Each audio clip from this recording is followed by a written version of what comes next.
Alright, my dudes, welcome back to another Movie Monday. So I am super stoked today because I am talking about a movie that I really love, the horror movie, of course, and I just find it so underrated. Like, people don't really talk about it that much.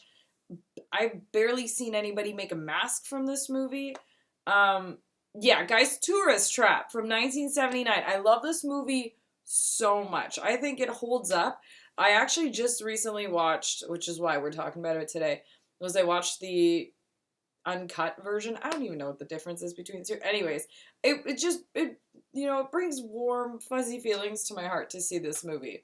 So it is your classic, group of teenagers. They're going somewhere, their car breaks down, and this dude's like, yeah, don't worry, like, I'll help you fix it. And of course, he's like super weird and has this like little shack, and his shack is full, it's like a museum, okay? It's like a wax museum, but mannequins. Like all these weird mannequins. So like I have like again a really warm place in my heart because like this dude, like what he has, it reminds me of my basement. And I'm like, ah. Except I don't have bodies too. Anyways. So we have these kids and they're all like, whoa, this is kind of weird, and things like move around. You get introduced to it very early on. There's one of the dudes is trying to like look for help, and he goes in this house, and the house is like rigged.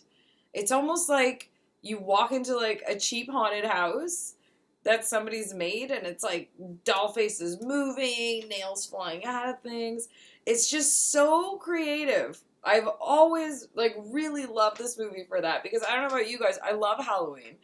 And it's like this person obviously takes it as an all day, every day kind of thing, right? Spooky life.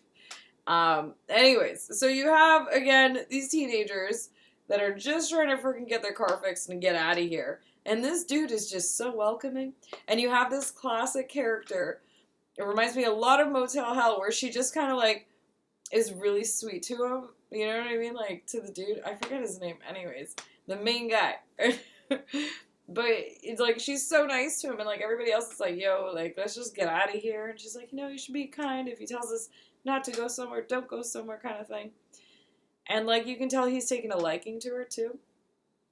Anyways, I don't want to spoil too much about this if you guys haven't seen it, but I feel like this is a movie like that more folks have probably seen. And if you haven't, you have to.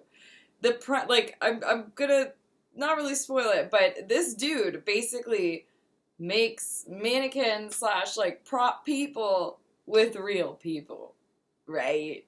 Right? You guys obviously see why I like it, like the premise, but it's also terrifyingly shot. It is shot so well, and there's so many instances, a lot like the original Texas Chainsaw Massacre movie.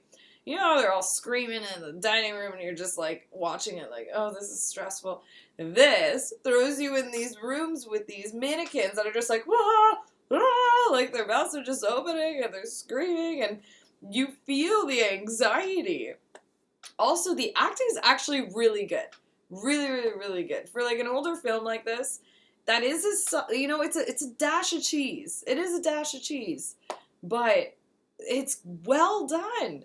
Like, just having them, like, there's a point where there's a couple of them locked in his basement, and he starts doing this mold making of one of the girls' faces. And I don't know about you guys, if anybody else is a makeup effects artist, you do not put plaster of Paris on someone's face. Use alginate. Use freaking the body double. Use something that doesn't burn off somebody's face and just, like, encase them forever, right?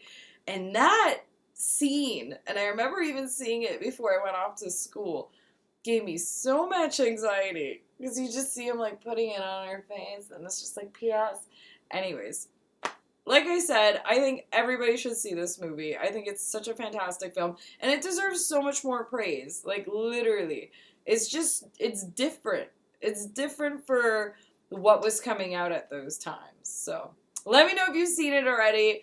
And yeah, let me know what you think of the mask. He wears all these different masks. Yeah. I'm not gonna like give into like the whole rest of the story because I don't wanna. I want you guys to figure it out for yourselves if you haven't seen it. So yeah. Alright, you guys have a wicked week. And of course, If you're not subscribed, yo, do it. Be a part of this spooky journey. And if you are, thank you guys so much as always. I always appreciate it for you guys being here to hang out with me and talk movies and like find new movies with me. And yeah, recommendation day is going to be this Thursday, I promise. So we skipped last week. Why? Because I've legit been so busy making masks and just trying to get on top of my orders. So I appreciate you guys waiting, and I'm just going to be watching tons of stuff that you guys already shouted out. So, all right. Have a wicked one, guys. Peace out.